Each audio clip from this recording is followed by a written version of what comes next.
All right, guys, welcome to Submission Radio. It's here Friday, 6th of April, around 4:52 p.m. in Melbourne. It's a Friday, and we're here a little bit prematurely, Cass. People are usually used to seeing the show once a week. We're planning a sneaky little post-show after UFC 223, but alas, we're here now because of the craziness that's been happening over in America currently with UFC 223. Some crazy, crazy stuff going on. I mean, in general, this card just crazy altogether. Max Holloway stepping in to fill in there against Khabib Nurmagomedov. A lot of stuff going on, a lot of excitement, and then bang, controversy hits today as possibly one of the craziest things to happen in UFC history. I mean, this thing is absolutely crazy. It's straight out of the WWE. It's a storyline that may be too crazy for Vince McMahon himself.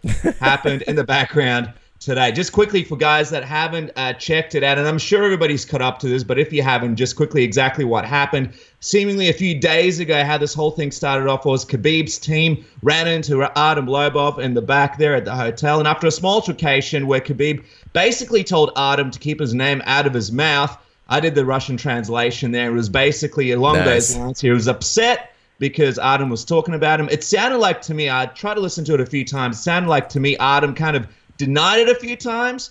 But yeah, there was a bit of an altercation. After that, it was reported Artem actually switched hotels. So that was the first step of the puzzle. Then, after a media day, after the UFC 223 media day, as the fighters were getting into the bus, Mac Life let Conor McGregor and his crew in through an entrance. Now, McGregor and his crew stormed the building. They got down to the loading docks where the fighters were getting on the buses and started to attack the buses, throwing trash cans, dollies, and things like that. And one of the things, the big thing was Conor McGregor picks up a dolly and breaks a window in the bus. If you guys haven't seen this video, it's absolutely crazy. Like, when I saw this cast, I had to watch it a couple of times. I thought I was watching a movie or a WWE storyline. It was shot so clearly. TMZ provided the videos. Absolutely unbelievable. Anyway, it went through the window. Michael Chiesa got cut really badly. He had to go to hospital. And then Ray Borg had to go to hospital as well. He had some shards of glass in his eye. It looked like Chiesa was going to fight. He spoke to media and said he wanted to fight, but his fight with Anthony Pettis and Ray Borg's fight with Moreno was called off, as well as Lobov's fight with Caceres, when Dana White spoke to media and revealed that Lobov was actually involved in this situation. Now, people didn't know what was going to happen. Oh, and just quickly on that, a UFC employee apparently broke their knuckle or their hand. And UFC VP of Athlete Development, Reed Harris, who was also an ex-owner of the WEC, got a cut from the shattered glass. He put up a tweet that was actually some of the internet community kind of laughed it off a little bit. He said he thought at some points he was going to die, but in a situation like that where things are flying, people getting their hands broken and getting cut up, I mean, unless you're used to those kinds of situations, they're pretty scary. So you can't hold it against Reed. He was pretty upset. Now, another great job by Ariel Helwani, as he made a live video from outside the 78th Police Precinct where he reported that at 10:23 p.m. Eastern Time, Conor McGregor turned himself in. He said that he was going to be charged with multiple charges. He said they were pending, but then, as you pointed out to me, Cass, before we started recording, TMZ reported that Conor McGregor has been charged with 2 counts of misdemeanor assault and 1 count of felony criminal mischief. And they were told one assault charges for the injuries to Chiesa's face, and the other one is allegedly punching someone in the face several times. They were told that the criminal mischief charges for the damage to the bus, which amounts to approximately $8,000. So that was pretty crazy. Now, before we finish up what happened, Dana White actually spoke to the media, and the video was courtesy of MMA Junkie. He said that this is the most disgusting thing that has happened in the history of the company. He was noticeably shaken up and very upset because he tried to get a door closed before he started speaking, and the damn door wouldn't close. I thought he was going to fire someone from his crew when he turned around and said, "Are you guys closing the door or not?" He wanted the door really closed. The UFC also released a statement that seemingly banned McGregor from attending UFC 223. This is what it said. It said, the organization deems today's disruption completely unacceptable and is currently working on the consequences that will follow. Immediately, Lobov has been removed from the weekend's card, and individuals involved in the incident are not welcome at tomorrow's weigh-ins or Saturday's event at the Barclays Center. So that's what's been going on. It's been absolutely crazy. I mean, Cass, I know yourself, myself, all the media members and the media members down there haven't been able to rest because we've been trying to follow this case along. It's been very, very complicated. And I mean, needless to say, one of the craziest things that's happened in UFC history with these kinds of situations. Hurts us not to be there. I wish we were there. We'd be at that 78 police precinct knocking on the door, trying to ask the hard questions, possibly getting arrested ourselves because they don't understand our Australian accents, eventually think we're saying something negative, and then put us in prison. But then turns out it was the plan all along to be next to Conor McGregor and do an exclusive interview in a microphone that we hid somewhere very intimate. Now, let's talk about what's going on. The first point I want to touch on with you, Kacper, is the Mac Life letting Conor McGregor and his crew in. Apparently 20 to 30 people. I've heard some reports say 20. I've heard some reports say 30. In the video, it looked like there are quite a few people. You and me, we've been credentialed to a number of events. We know how crazy the security of these things are. I mean, these guys opened a side door and let Conor McGregor in. Now, for people that don't know, the Mac Life is an outlet that's owned by Conor McGregor. And these guys are super, super nice. Kacper, I know you've actually spoken to a few of the guys from there before. The super respectful, super great guys. What did you make when you first found out that these guys let McGregor and the crew in? I didn't really think that was anything egregious. I'm sure that none of them really knew that this is what's going to happen, that this is what's going to transpire. And also, if your boss basically tells you to do something, you do it. I think maybe, hindsight is always 20/20. I'm not going to sit here and blame them and say that, they shouldn't have done this, they shouldn't have done that. Even, if I was in an event or you were in an event and we were, somewhere and I saw a UFC fighter, say, knocking on a door, regardless of whether they were on the card, on media day or anything like that, if it's a UFC fighter, I would absolutely let them in. I don't think they can really be blamed for this. And to be honest, if they didn't let them in, I imagine somebody would have let them in. I mean, the chances of, say, Conor McGregor and his crew rocking up to, say, a different door and then, a fan spotting them or whatever, I'm sure somebody would have let them in. So I don't really blame the Mac Life in this situation. And you're right, they are very, very nice guys. Yeah, they're really nice guys. And it's a hard situation because you're looking at a point where you're right, your boss is knocking on the door, and these guys, maybe they didn't know what was going to happen. Maybe they thought, he'll just come in, and maybe that there's going to be a small little thing for the camera. I'm sure if they would have known exactly what was going to go down, it would have been a different response. And I think it's also unfair because, there's a bunch of great guys that work for the outlet, and for everybody to sort of be crucified, I think is unfair. I think we have to kind of see what exactly transpired. These guys were in a difficult position, and they've always been in a difficult position. I've always thought that having an outlet that's sort of owned by a fighter and based around a fighter can be a very, very difficult thing, especially when you're trying to report individual type stuff and give your opinion on things. I'm sure there's... And be seen as unbiased as well. Yeah, a lot of difficulties for them. And, I mean, they're really, really nice guys. So that's just really an unfortunate situation there. Another thing that I noticed in the video, Kacper, that was kind of difficult to watch was the fact that, these guys ganged up on the buses. They started throwing things. The security kind of tried to do what they could, but it wasn't very effective. I don't know how many times you've watched and which videos you've seen, but what did you think about the way the security in the UFC and the security in the venue kind of handled the situation? Because to me, obviously it took them by surprise. Yeah. But this thing wasn't really handled very well from a security perspective. And let's not forget, okay, Conor McGregor and the crew, you could never really foresee this happening. This whole thing came out of nowhere. But let's say a crew of dudes got in, 20, 30 dudes wanted to beat up a fighter. You'd think there'd be something in place for security in these kinds of situations. It seemed like there was no real game plan or strategy when this started happening.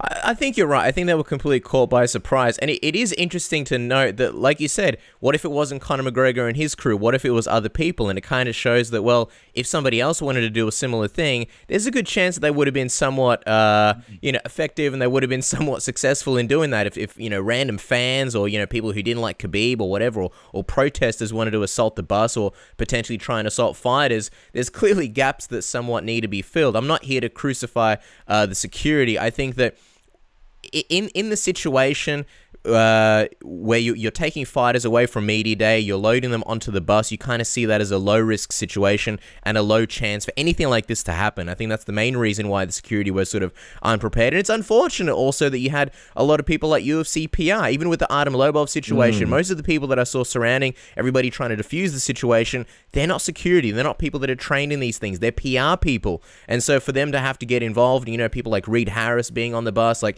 everybody on that bus is pretty much a casualty. So it's a really, really shitty situation. Rose noticeably upset, walked back to the hotel. They had to have a bit of a chat to her. She decided to be on the card. But again, these are your superstar athletes and things flying through windows. We saw two fighters had to pull out. It's a dangerous situation for everybody. But let's go back to the situation at hand. So Khabib confronts Artem Lobov. We all saw that the situation. If you guys haven't checked out the video, you can jump on the Submission Radio Facebook page. Jim Edwards in his outlet shared that video, and we shared that on our page. There was a bit of speculation around it. It wasn't too heinous, but Khabib was disrespectful. He grabbed Artem by the throat at one point, and it did look like a little bit of a gang-up. But primarily, it was Khabib that was approaching Artem and sort of not his crew grabbing him or touching him. So it's important to note that. It's a horrible situation, and I think that, you know, when there's two people and something like that happens, I think, you know, Artem was definitely short-sticked in that situation, was in a bad situation, wasn't a fair situation, and I could understand him being upset. You know, I'm sure he went back, he spoke to Conor McGregor, but you go forward to after the media day, to the buses, Conor McGregor shows up with 30 people at the media day. I mean, what was your reaction to, I suppose, this retaliation tactic from McGregor and the team? I mean, Artem was apparently a part of this. This is why his fight's not a part of it. What do you think these guys were thinking as they were putting this thing together? And do you think their initial idea was, hey, we're going to go and all these guys are going to get involved? And also, did Conor McGregor get all these guys? Did he bring all these guys down with him? Were these guys already in New York? Where did he get sort of this crew of guys down? What did you think about this situation? I imagine if he was attending UFC 223, then he already had a lot of people with him. As we know, that anytime you see Conor McGregor, there's always a huge entourage. So I'm sure he's not flying people in from Ireland saying, boys, we're going to get him. You know, you got to get in a plane right now. Can you imagine that, though? And he gives out, like, rusty hooks. And it's like almost like Gangs of New York. Saving Private Ryan before they run out on the beach. Yeah. Everyone's just sitting in the plane, just sharpening. It's like Expendables before they jump out. Like Sylvester Stallone's flying the plane for Conor McGregor. Jesus. The thing that you said was, what was he thinking? I don't think he was thinking, because to me, this whole situation seems so poorly thought out and so emotional that there was no way this was ever going to go well. And here's the crazy thing. The way it played out, it's probably the best case scenario compared to what could have happened. Imagine if Khabib wasn't on the bus yet, and imagine if he was with his entire team. And imagine if Conor McGregor and his team collided with Khabib and his team. You'd have a melee, an all-out assault in the parking lot. I don't want to sound like a WWE announcer, but that's exactly what's going to happen. I'm thinking Anchorman when they run into the other anchors. Pretty much, right? And everybody's a trained fighter, right? On both teams, or like 90% of the guys are trained fighters. I don't see anybody backing down. And that's the thing. What was Conor's plan? What was he aiming to do? You know, he storms the Barclays Center. He's obviously looking for some kind of confrontation. But how was it ever going to end in any kind of good situation? I'm sure it wasn't going to be... Maybe in Conor's mind, he was expecting that somebody would pull him back, somebody would pull Khabib back, they'd yell at each other,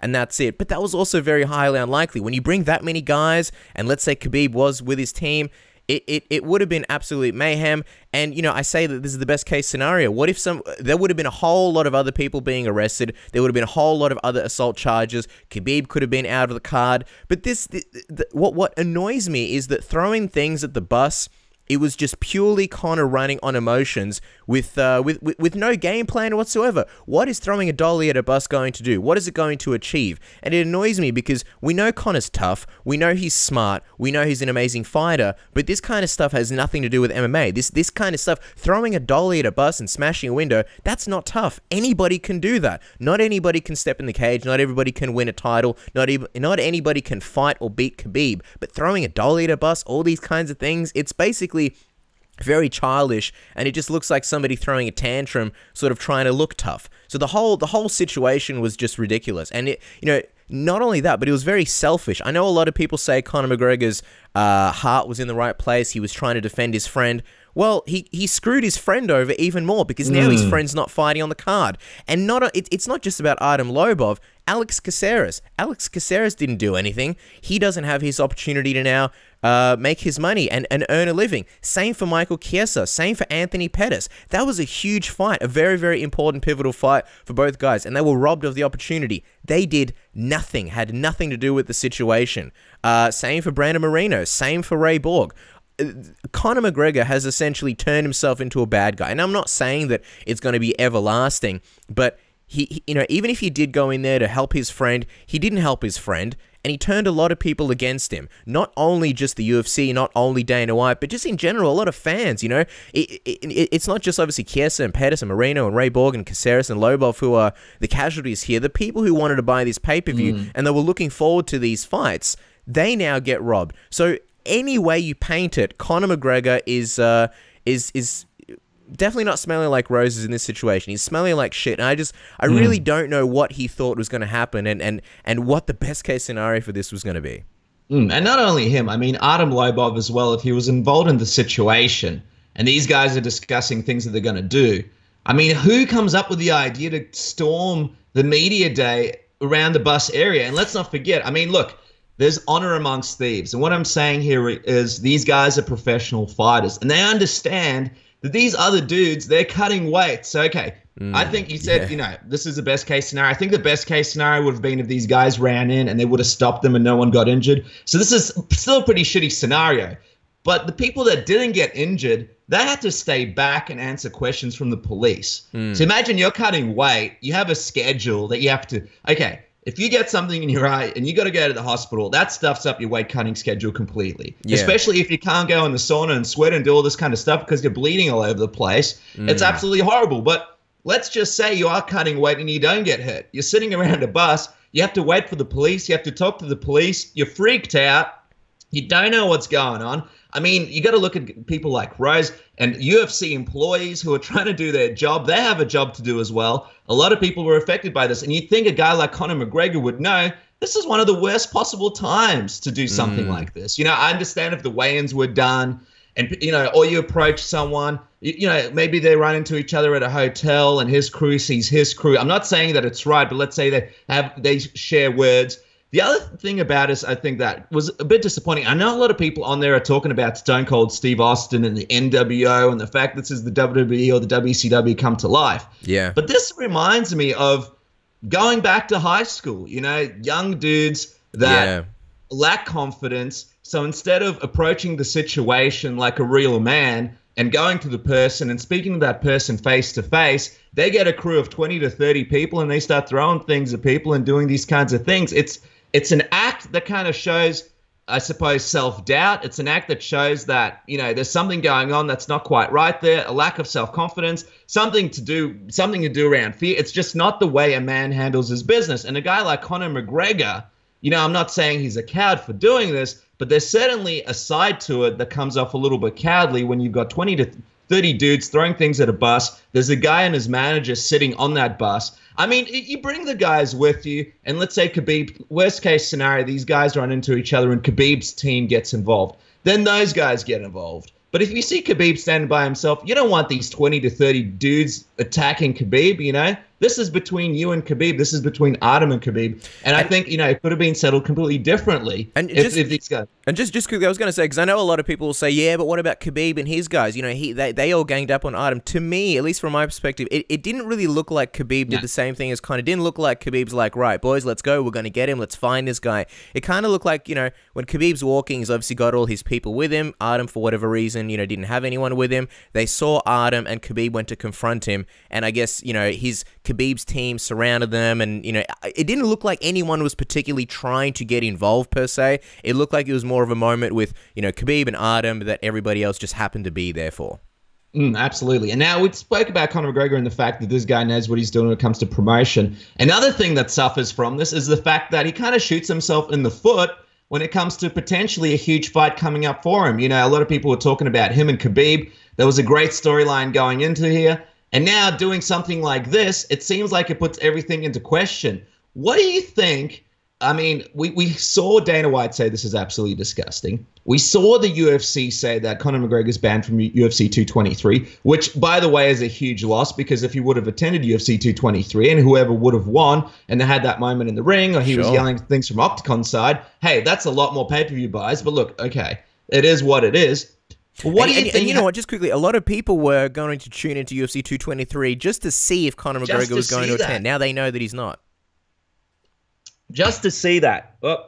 Just to see that they were going to tune into UFC 223. So that's all gone. Potential fights, who knows what's going to happen there as well. But when you're looking at Dana White, the UFC, and really how they could sort of punish Conor McGregor. I mean, look, Artem Lobov, Who knows what's going to happen? Maybe they cut him.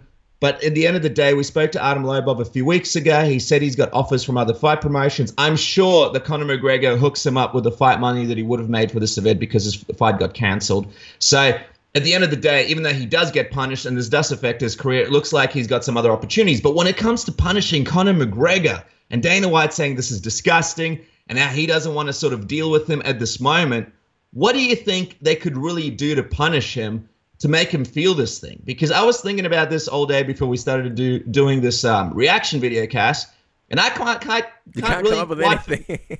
Can't come up with anything. I mean, the best thing I could come up with was this, that they fine him. Yeah. But the guy's got $100 million. And how much are they going to fine him? Because, okay, let's say they do some kind of crazy fine. Let's say they fine him like $2 million, something crazy. You know, this is going to be a guy that's pissed off that won't want to fight for them ever again. So they're in a position where if they fine him too much, he'll be pissed off. He might not fight for him again.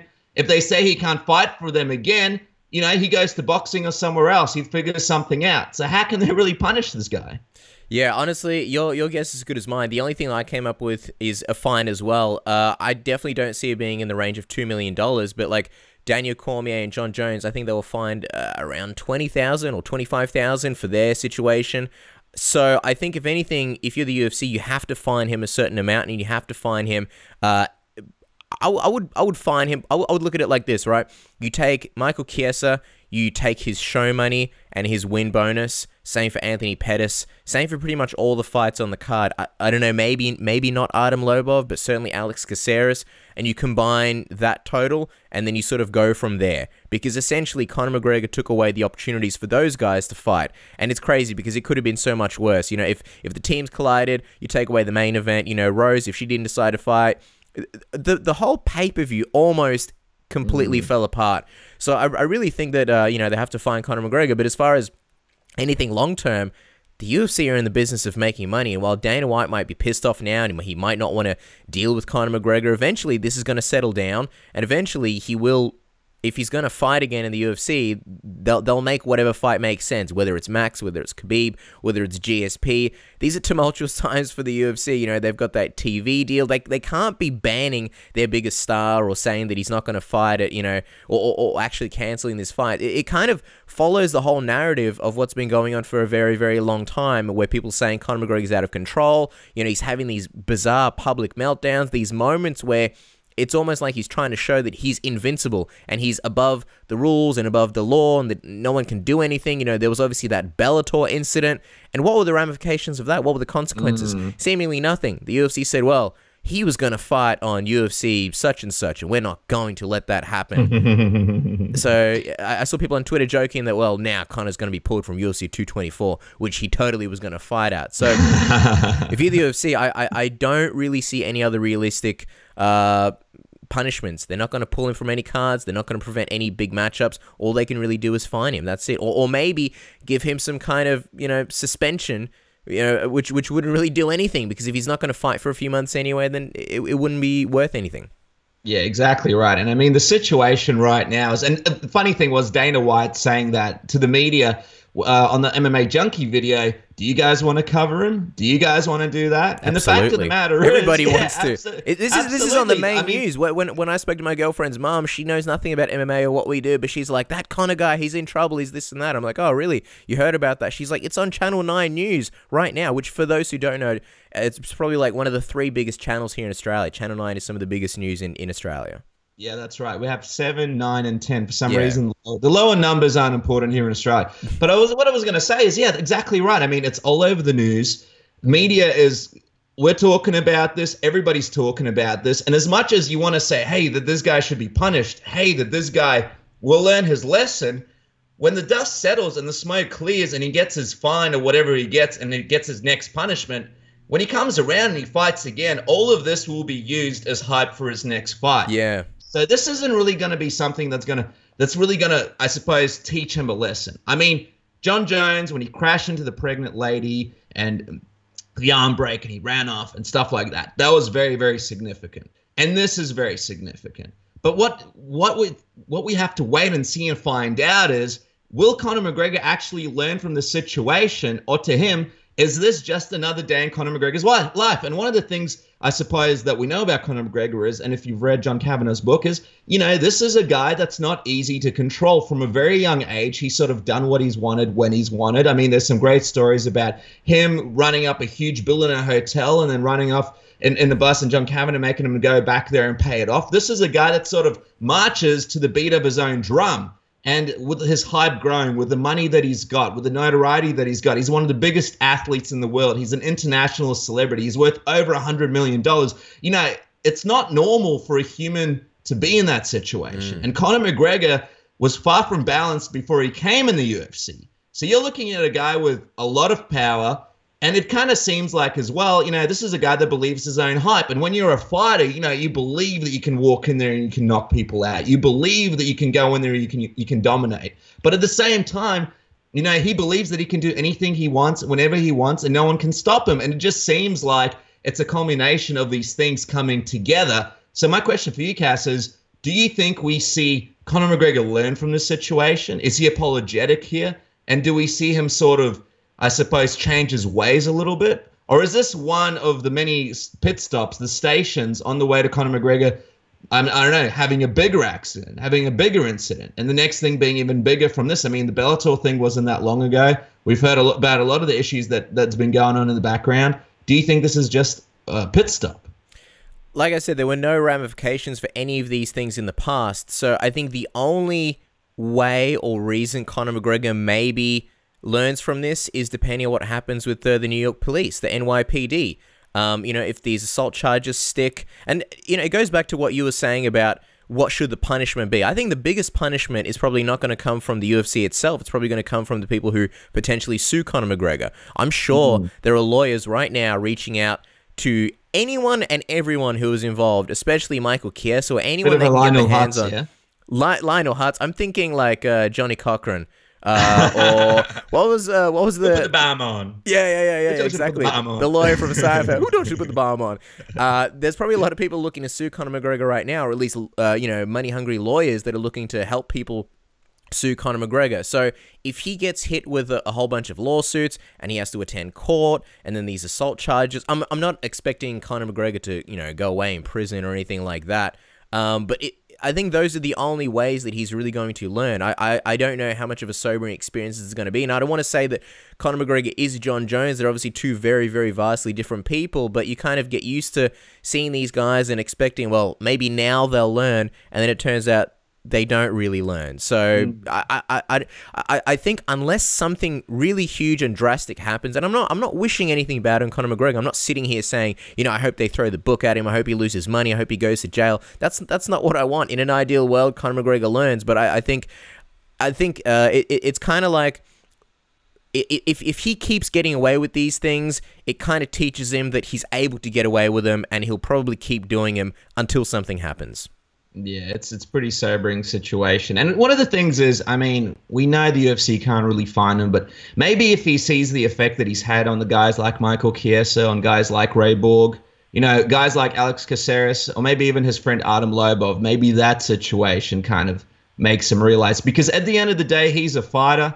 And, most fighters know, you don't mess with a weight cut. You don't take food out of people's mouth. You don't take food off their table. You don't take money out of their pocket. The fight life is tough. So maybe deep down inside he'll have a bit of regret about that. I'm sure as a fighter he wouldn't feel good about other fighters missing out on their opportunity because of that crazy dolly. Unbelievable. And just quickly, because I know a lot of people are saying, well, hey, Conor McGregor was just sticking up for his friend, so you really can't blame the guy. You can't blame either one of the guys. Come on, that's ridiculous. When you see the ramifications of everything and people are just kind of excusing Conor McGregor's behavior for almost completely destroying a pay-per-view, I see people saying, oh, hey, I like his ride-or-die attitude. Listen, real life is not the Fast and the Furious. In real life, you go to jail, there are serious ramifications. This isn't a movie that you can pause, rewind, and rewatch whenever you want and nothing comes of it. This is real life. And this whole ride-or-die thing, is a really, really stupid attitude.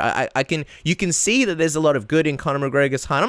I'm not saying he's a bad guy. He's not a bad guy. Maybe his heart was in the right place. But if anybody thought about this, whether you're Conor McGregor or anybody else, for even 2 seconds, they would have realized there is zero way this ends well. Either it's going to be an all-out brawl between two teams, and then, you know, we talk about the security. Imagine then the UFC PR people trying to break up that brawl. You know, you got a whole bunch of Eastern Europeans, you got a whole bunch of Irish people, most of them trained fighters, brawling in a parking lot. Imagine the ramifications then. Then almost surely the UFC pay-per-view would have been called off for all the other injuries. Imagine if, you know, some of the fighters on the bus try to get in and break things up. Mayhem. They're going to set up one of those. That's why I said this is probably the best case scenario. We're just lucky that no one. I don't want to be, you know, dramatic here, but we're lucky that no one died. Could you imagine if people were fighting, you know, on the concrete, somebody gets slammed, oh, they hit their head wrong, now they're in a coma. These are all possible things. Yeah, absolutely. And I think this may be even just a sneaky way to him setting up a big three-way team versus team fight, like those crazy European MMA promotions with the wipeout obstacle courses where 3 teams go in and only 1 team survives. And what will the 3 teams be? Khabib's team, Conor McGregor's team, and what's that? The Diaz team coming in with Jake Shields and his coffee throwing. You know, if you get the Jake Shields action figure, it comes with a little cup of coffee throwing that you can action. throw it. Yeah. Coffee throwing action. That's right. Squeeze his legs and the arm goes. But let's be honest. This is all just a big Burger King campaign, right? For the spicy chicken sandwich. It's one of the best campaigns ever. Makes me want to eat the sandwich even more. Burn some carbs while you burn your career. But guys, that is the crazy situation there. As I mentioned at the start, we will have a post-show for UFC 223. Who knows what can happen? And by the way, there's a press conference tomorrow with Covington as well. So it's not over. it's going to be things happening. Hopefully I guess we'll see you at the same time with another reaction video. Okay, that's right, Cass. So we'll catch you guys back on here on YouTube. Subscribe so you don't miss out. Follow us on Twitter and like us on Facebook. And we'll see you guys after UFC 223.